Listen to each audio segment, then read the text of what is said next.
Hi. Hi. Hello. Hello.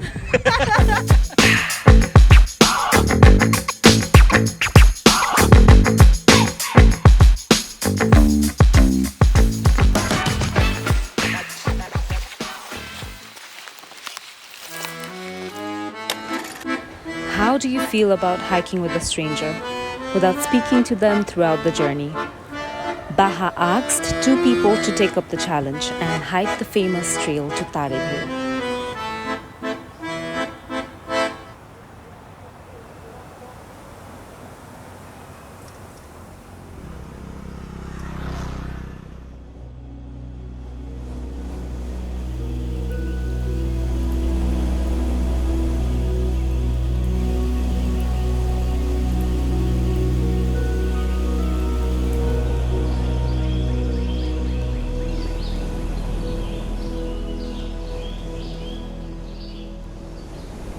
Hello. So, as I say, I'm hiking with a stranger. Upper position भएको छ, not the middle one, पछाडिको. अनि त्यसपछि I don't know him, he doesn't know me. And we cannot communicate. I mean, like verbally, but we can use sign language to communicate. And it's getting so funny. किनभने it's the first time we are meeting each other यसरी travel गरेर and we don't know each other. त्यो भएको कारणले गर्दाखेरि पनि होला, like उहाँले भन्नुभएको मैले बुझिरहेको छैन, मैले भनेको उहाँले बुझिरहनु भएको छैन. And it's getting so funny. 10-15 minutes into the hike and it's going good. I'm feeling good. I've been on this hike a lot of times and it's like my home ground. I do quite a lot of hiking. Curious about hiking partner? Nothing. I don't know anything about her, so why should I be curious to know more about her? Curious in life भन्दाखेरि चाहिँ पैसा कहिले कमाउँछ भनेर चाहिँ के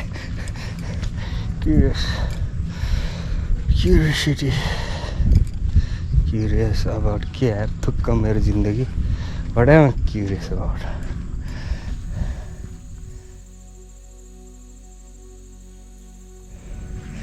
नबोलेर त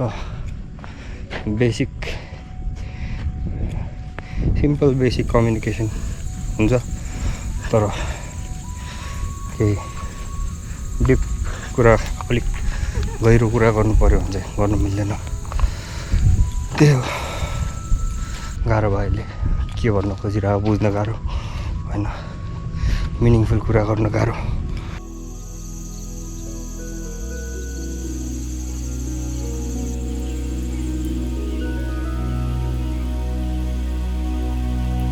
We have reached our final spot. We have to fill up this questionnaire and we have recorded also and then only we'll get to know each other verbally. I guess I'm just sign language use and it was really fun. Hi. Hi. Hello. Hello. Okay.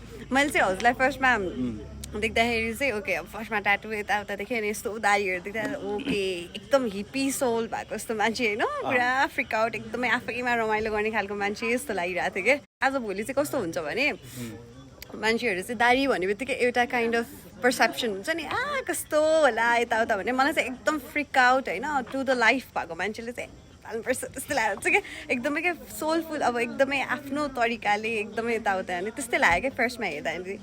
Okay भन्ने खालको feel भएको क्या. हुनुहुँदो रहेछ, अब झन् कुरा गर्दा त झन् मजाको हुनुहुँदो रहेछ. अनि हजुरले मैले हजुरको एज कति गेस गरेँ होला? कति 30? त्यत्रो त गरिनँ हौ. कति? मलाई यस्तो लागेको हजुर 26-27 हुनुपर्छ जस्तो लाग्यो. 27? क्लोज 28. ठिक छ त, ठिक छ. मेरो मैले कति गरेँ होला गेस? थाहा छैन. हेरौँ. 23. अझ कम भयो. 24. 25. 25. पहिला पनि हाइक गर्नुहुन्थ्यो तपाईँ? पहिला पनि शिवपुरी चाहिँ हाइक गरेको थिएँ, तर यो रुट चाहिँ गरेको थिइनँ. अनि राम्रो लाग्यो मलाई चाहिँ रुट. हजुरले? म त यहाँ आइरहेको छु, नजिकै हो जहिले पनि. मान्छे you are use to it. Every अनि हजुर चाहिँ एकदमै धेरै के कुराको बारेमा एकदमै क्युरियस हुनुहुन्थ्यो आज आज अह आज त म फर्स्ट क्युरियस केटा हुन्छ कि केटी हुन्छ अर्को मान्छे भनेर त्यही हो मलाई नि त्यस्तै भइरहेको थियो तर मैले चाहिँ आई वाज एक्सपेक्टिङ कि एकदमै बुढो मान्छे भइदियो हुन्थ्यो आई हेभ अ रिजन एकदमै बुढो मान्छे भइदिनु भयो भने चाहिँ काइन्ड अफ अब एज ग्याप भइसकेपछि एउटा कम्युनिकेसनको लेभलै छुट्टै हुन्छ नि त कति कुराहरू सिक्न पाउँछु अब छुट्टै हुन्छ नि उहाँको पर्सेप्सन कस्तो रहेछ कसरी बुझ्नुहुन्छ वर्डनुहुन्छ सेम अलमोस्ट एउटै एज ग्यापको भयो भने चाहिँ हाम्रो पर्सिभ गर्ने तरिका काइन्ड अफ एउटै हुन्छ नि त अनि आई वाज एक्सपेक्टिङ लाइक बुढो मान्छे परिदिनु भए पनि हुन्छ भने तिमी आउने बित्तिकै इन्ट्री गर्ने बित्तिकै उनै हुनुपर्छ भनेर त्यही भएर यस्तो हाइकिङ भनेको थिएँ ए हजुरले यस्तो गर्नुभएछ कि चाहिँ हो भनेर अनि हजुरले चाहिँ कम्युनिकेसन नगर्दाखेरि चाहिँ कुन कुन कुरामा चाहिँ अलिकति अप्ठ्यारो लाग्यो लाइक अहिले अब त्यही भनेको कुरा फ्याट बुझ्न गाह्रो होइन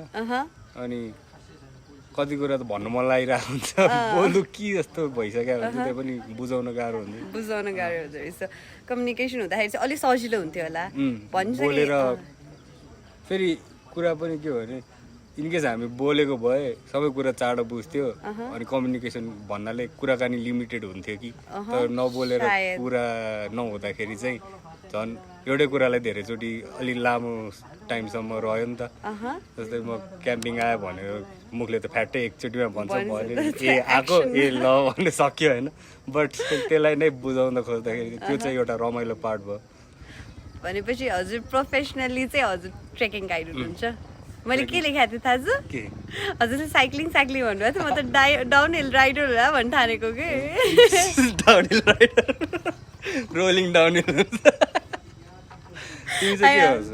टिचर हजुर ए ला स्टुडेन्ट लेख्दै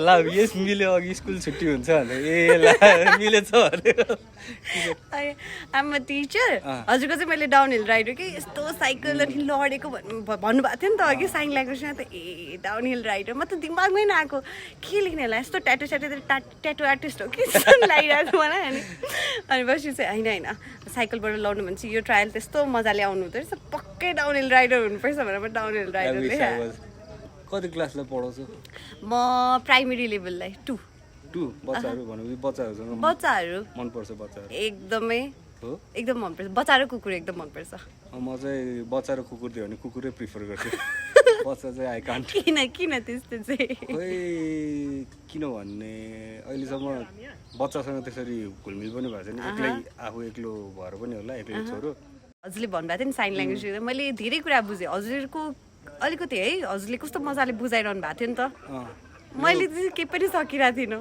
प्रब्लम यो कामले गर्दा पनि होला अब सबै फरेनर्सहरूले भाषा बुझ्दैन नि त्यति बेला पनि साइनले नै काम चलाउनु पर्छ भनेपछि you are used to it ट्राभलिङमा I am used to communicating नबोलेर मोर देन बोलेर कि कम्युनिकेसनको फर्स्ट स्टेप भनेको मान्छेको अनुहार हो हेर्दाखेरि अब हाँस्यो भने गुड हाँसेन भने ठिक छ अनि प्लस यस्तो नेचरमा हिँड्दाखेरि ट्रेकिङहरू जाँदाखेरि चाहिँ म ग्रुप छ भने पनि साइलेन्ट भएर हिँड्नको चाहिँ आफ्नो गेस्टहरूलाई पनि एउटा स्पेस दिएर आफू अगाडि कि त पछाडि त्यसरी सँगसँगै कहिले पनि हिँड्दिनँ कि बाटोमा कुराको गर्दै किनकि कनेक्ट हुनु पऱ्यो नि त नेचर पनि हुन्छ होइन मलाई तल देख्ने बित्तिकै हिँड्न सक्छ कि सक्दैन जस्तो लाग्थ्यो हजुर त पुरा स्पोर्टिङमा अनि टक टक टक मलाई त छोडेर गइदिनुहुन्छ कि क्या जस्तो लागिरहेको थियो अनि हजुरले यहाँनिसँगै यस्तो गर्नु ए ठिक छ सँगै भन्ने भएको थियो मलाई नर्मली बाटोमा देखेको मान्छे अथवा कोही स्ट्रेन्जरलाई जज गर्छौ कि गर्दैन फर्स्टमा सेफ्टीको लागि भए पनि जज त गरिन्छ के अब कसैले चाहिँ एकदमै हार्डली नै हेल्प गर्छु भन्ने पनि हुन्छ होइन तर हामीले चाहिँ कहिलेकाहीँ लुक्स होइन अपिरियन्सलाई हेरेर पनि अब मान्छेको एकदमै हुन्छ नि कतिजना चाहिँ एकदमै हेल्पफुल नै हुन सक्नुहुन्छ तर लुक्स अलिकति ऱ्यागी छ भने चाहिँ हामी जज गरिहाल्छौँ नि ओके ट्राभलको टाइममा should I take help or not भन्ने खालको हुन्छ नि त्यो जजमेन्ट चाहिँ हुन्छ क्या त्यस्तो अब कति मान्छेहरू फर्स्टमा चिन्दाखेरि अब जज गरिन्छ नि यो त यस्तो होला यो यस्तो होला अब मेबी उसलाई सबै कुरा पुग्यो होला भनेर त्यस्तो जजमेन्ट हुन्छ बट नहुँदो रहेछ every one has there back story पछाडि आफ्नै कथा हुन्छ आफ्नै पीडा हुँदो रहेछ भन्न चाहिँ डु नट जज a book by its cover भने हुन्छ तर त्यो सबकन्सियस माइन्डमा ह्युमन नेचरै त्यो त अब भइहाल्छ किताब पनि राम्रो कभर छ भने ओहो भनेर हो हेरिन्छ नि होइन इभन फिल्मको पोस्टर हो, त्यो हेरेर पनि हो।